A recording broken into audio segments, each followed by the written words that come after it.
अच्छा जी, ये हमारा जो सेगमेंट है ये क्रिकेट से मंसूब किया जा रहा है, वर्ल्ड कप की मुनासबत से ज़ाहिर है। तो वर्ल्ड कप के हवाले से हमारे जो एग्जेक्टिव प्रोड्यूसर हैं ये हमारे क्रिकेट एक्सपर्ट भी हैं माशाल्लाह, बहुत ज़्यादा इनकी गिरफ्त है, इनका क्रिकेट नॉलेज है इनका बहुत ज़्यादा ज़बरदस्त। हमने जब भी पूछना हो कि कल कौन आ रहेगा, किस पे पैसे लगाने हैं ये पीर बाबे की तरह, आमल की तरह ये जवाब भी देते हैं। 3-4 रंग बदल लेते हैं ये, बैठे बैठे सामिया भी बन जाते हैं। सर इससे पहले कि हम क्रिकेट की तरफ जाएं, कॉथम कॉलेज से जो हमारे मेहमान आए हुए हैं, हमने इनसे पूछा ही नहीं कि कॉथम एब्रीविएशन किस चीज़ की है। हाँ। मिस फाइजा बैठी हैं, प्लीज़ बताइएगा। अस्सलाम वालेकुम। वालेकुम सलाम। सर मैं कॉथम में सीनियर पेस्ट्री शेफ़ हूँ और कॉथम जो है वो college of tourism and hotel management है और इसमें जो है बहुत से प्रोग्राम्स करवाए जाते हैं जिसमें हमारे पास कलनरी है, जिसमें बेकिंग है, हॉस्पिटैलिटी है, एयर टिकटिंग है। और आज जो मेरे साथ स्टूडेंट्स बैठे हुए हैं ये कुछ बेकिंग के हैं, कुछ हॉस्पिटल मैनेजमेंट के स्टूडेंट्स हैं। हम इनको बेकिंग करवाते हैं इनिशियल टू एडवांस लेवल पे। फिर जब आप आज आई हैं तो आपको केक वेक बना के लाई हैं साथ? आज तो नहीं मैं बना के लेके इतने आई। अफसोस की बात है। बिल्कुल हद हो गई। आपको पता था इतने केक लोग बैठे हैं।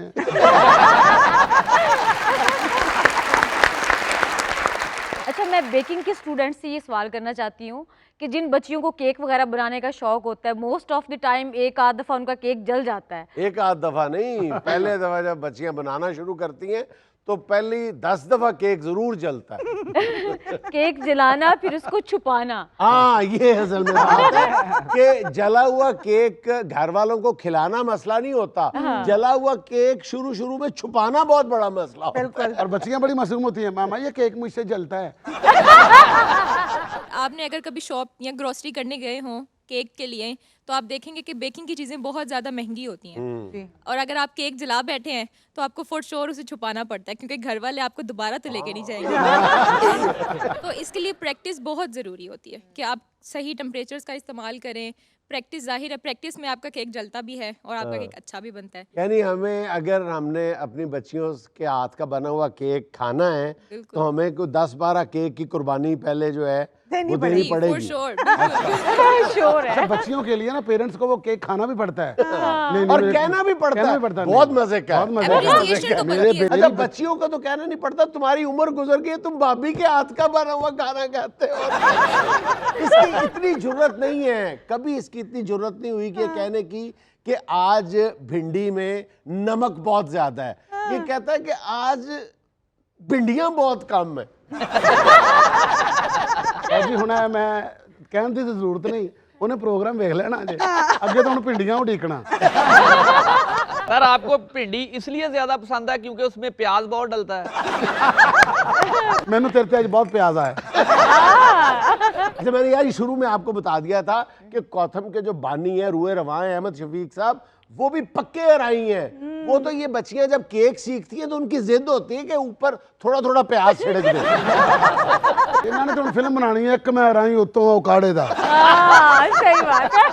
भाईजान, इससे पहले कि हम आपकी ओपिनियन जाने, जो लास्ट पाकिस्तान ने श्रीलंका को मारा है और हमारा सर फख्र से बुलंद किया है, रिकॉर्ड कायम किया है बिगेस्ट चेज का इन वर्ल्ड कप हिस्ट्री का, बिल्कुल। तो उससे पहले मैं कहता हूं कि आप जरा कुछ सजेस्ट करें कि हम मेहमानों से भी कोई क्रिकेट खिलवाएं थोड़ी सी, ठीक है ना जी? तो किसको किसको शौक है जी, जरा 2-4 प्लेयर्स आ जाए जी, आज मैदान में आए। मेहमानों का मुकाबला होगा जी। मेहमानों का आज मेहमानों के दरमियान मुकाबला होगा। ये भी अच्छा है सर इनाम नहीं रख रहे आप आज की डेट इनाम पर? ये होगा कि जो बच्चा हारेगा ना वो अगली बार 2 केक लेके आएगा। आजा। बताएं जी। अच्छा बेटा, ये होगा कि मैं बॉल करूंगा और आपने बॉल खेल के, जैसे ये बॉल आया, बॉल खेल के ऐसे आपने जो ज्यादा करेगा इसको वो जीत जाएगा। और जो आपने हवा में उछालना है उसकी जो हाइट है कम से कम 2 फुट होनी चाहिए। चलें, चलो शाबाश सकी, शाबाश।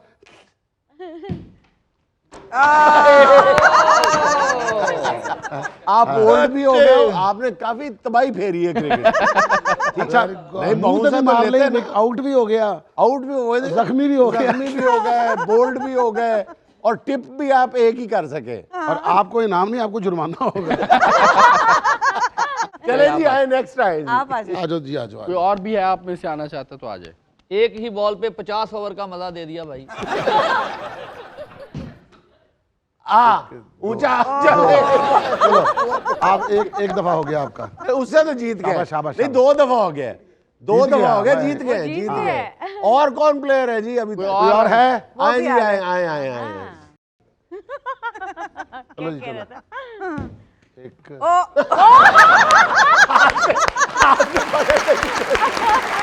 आगे पकड़ने की कोशिश की। दुनिया का पहला बैट्समैन है, जरा विकेट कीपर भी आप ही है। कोई और है?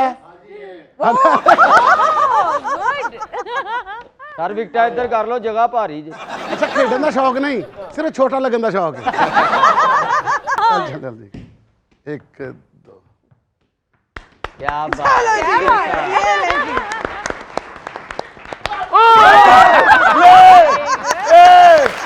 क्या बात ਲਓ ਜੀ ਦਿਨੇਸ਼ ਸਾਹਿਬ ਜਿੱਤ ਗਏ। ਮੈਂ ਇੱਥੇ ਸਾਰਿਆਂ ਦੇ ਵਿੱਚ ਦੇਖੋ ਇਮਾਨਦਾਰੀ ਨਾਲ ਐਲਾਨ ਕਰਨ ਲੱਗਾ जी जी ਔਰ ਇਹਦੇ ਚ ਕੋਈ ਰਹੀ ਨਹੀਂ ਹੋਏਗੀ, ਨਾ ਇਹ ਪੈਸੇ ਕੱਟੇ ਜਾਣਗੇ ਨਾ ਵਾਸਤਾ। ओके 10,000 रुपया इनाम देंगे तस्लीम साहब इनाम। उनकी आंखें फिर गई हैं। ਇਹਦਾ ਕੋਈ ਜਵਾਬ ਤੇ ਦੇ। ਹਾਂ ਨਾ ਤੇ ਕਰ। ਉਹ ਸਰ ਕਿ ਇਹਨਾਂ ਨੂੰ ਕਹਤਾ ਹੈ ਤੇ ਮੁਰਦਾ ਬਗੈਰ ਹਿਸਾਬ ਤੋਂ ਦਫਨਾਉਂਦੇ ਆ। सर जैसे अभी आपने ऐसे ऐसे बॉल उछालते हुए हमारा तरा निकाला है, बैट हमारी तरफ करके, इस तरह पाकिस्तान ने श्रीलंका के खिलाफ तरा निकाल दिया था सब। नहीं तो जो पहले 6 घंटे श्रीलंका ने आप लोगों का त्रा निकाले रखा था, वही वो मैं- तो आखिर में जाकर रिजवान ने उसे हिम्मत की है। बिल्कुल। बेचारे ने इंजरी के बावजूद आपको जिता दिया है। नहीं लेकिन सर उस दिन मैच अभी शुरू श्रीलंका ने स्कोर कर लिया था, उस वक्त एक पीर साहब ने प्रेडिक्शन दी थी कि जो भी है पाकिस्तान मैच जीत जाएगा। पीर क्या साहब नाम कौन है है? उस पीर का? हम भी उसके पास जाया करें यार, कौन सा पीर पीर के है? आस्थाने पे। जुनैद सलीम। हम यहीं पे थे तो श्रीलंका ने जब 344-45 कर लिया तो हम सब लोग, हमने कहा जी मैच हार जाएगा पाकिस्तान। तो जुनैद साहब ने कहा मैं आपको कह रहा हूँ पाकिस्तान मैच जीत जाएगा। वो तो मैंने यही कहा था। पता की ये चुप करके ना वो खोल लो। अच्छा मेरी पीरी मुरीदी को छोड़ो, मैंने तो तुक्का मारा था, लग गया। ठीक, ये बताएं कि पाकिस्तान और इंडिया के मैच के बारे में आपकी फोरकास्ट क्या है? देखो ना, पाकिस्तान का जो स्ट्रॉन्ग पॉइंट था वो बॉलिंग थी, शुरू में expose कहा हो गया। जाता था, वो वो तो expose हो एक्सपोज हो गई। जी ਹੁਣ ਸਾਡੇ ਪੱਲੇ ਕੀ ਰਹਿ ਗਿਆ? सर साढ़े पल्ले है ये भी बॉलिंग है और उम्मीद तो यही है कि ये जो बॉलर देखिए जो आखिरी 10 ओवर श्रीलंका के खिलाफ पाकिस्तानी बॉलर्स ने किए हैं वो 61 या 62 रन्स दिए हैं पाकिस्तान में लास्ट 10 ओवर्स में, और वहीं से पाकिस्तान ने मैच बनाया। अगर वो आखिरी 10 ओवर बॉलर्स अच्छे ना करते तो ये 400 प्लस का स्कोर था।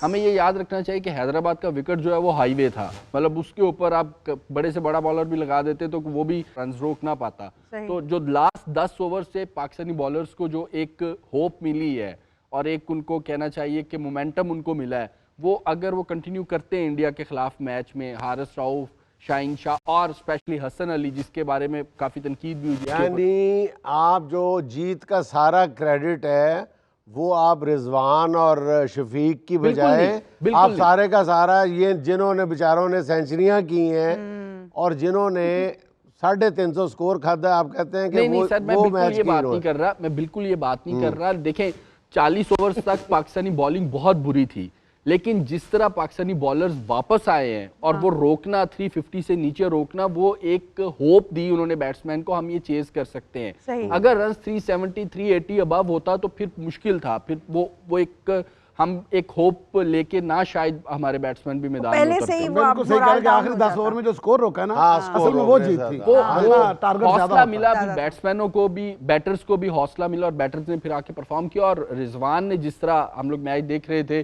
तो एक इंजर्ड हो गए थे, वो उनको क्रैम्प पड़ गया और उसके बाद जो है जिस तरह उन्होंने बैटिंग की है और नॉट आउट रहे हैं वो वाकई में अप्रिशिएबल है। और इंशाल्लाह इंडिया के खिलाफ जो मैच होगा उसमें जैसे मैंने कहा कि बॉलिंग का भी एक मोमेंटम बना हुआ है और बैटिंग का भी है।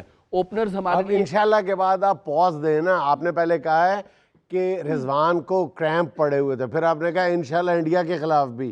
नहीं इंडिया के खिलाफ क्रैम्प perform करेंगे। मैं ये आप नहीं कह थोड़ा रहा कि पॉज क्रैम्प देना, पड़ेंगे। वो पहले ही रिजवान बेचारे को क्रैम्प बहुत पड़ते हैं। हाँ। हमारा ओपनिंग जो पेयर है वो हमारे लिए प्रॉब्लम क्रिएट कर सकता है इंडिया के मैच में भी, क्योंकि इमामुल हक फॉर्म में नहीं है। अब ये बताएं कि अगर एक नया तजर्बा किया जाए कि इमाम की जगह अगर फ़खर ज़मान को खिला दिया जाए, सर वो आपकी ख्वाहिश है क्योंकि फ़खर ज़मान आपका फेवरेट बैट्समैन हाँ। है, बट सर फ़खर ज़मान की फॉर्म पुरानी रूठी हुई है और इमाम की अभी रिसेंटली रूठी है, तो इमाम को मेरे ख्याल में मैनेजमेंट चांस देगी। लेकिन श्रीलंका वालों ने ना उनको बहुत डिसाइड कर देना इंडिया वालों को, और ध्यान ना खेलना है, नहीं जितने देंगे हूँ। अच्छा, कल मैंने पोस्ट भी की थी, हम इकट्ठे बैठे हुए थे यहाँ पे मैच देख रहे थे, तो जब इमामुल हक आउट हुआ है तो विकीज ने फौरन कहा लो जी, मैंने कहते कौन आउट हुआ है, कहते जी इमाम आउट हो गया, कहते जी इमाम ही आउट हो गया तो बाकी नमाजियां ने की करना है। तो मैंने ये अपने ट्विटर पे ट्वीट भी कर दी थी कि जी हज़रत नसीम विक्की ने ये फरमाया है, तो उसके बाद बाकी नमाजियों ने मैच जिता दिया। फिर मैंने अगली ट्वीट ये की थी, मैंने कहा विक्की साहब नमाजियों ने पांसा पलट दिया है। और फिर ये भी तो बताया रात को मुझे फोन करके क्या कहा था, कहते हो झूठे पीरा।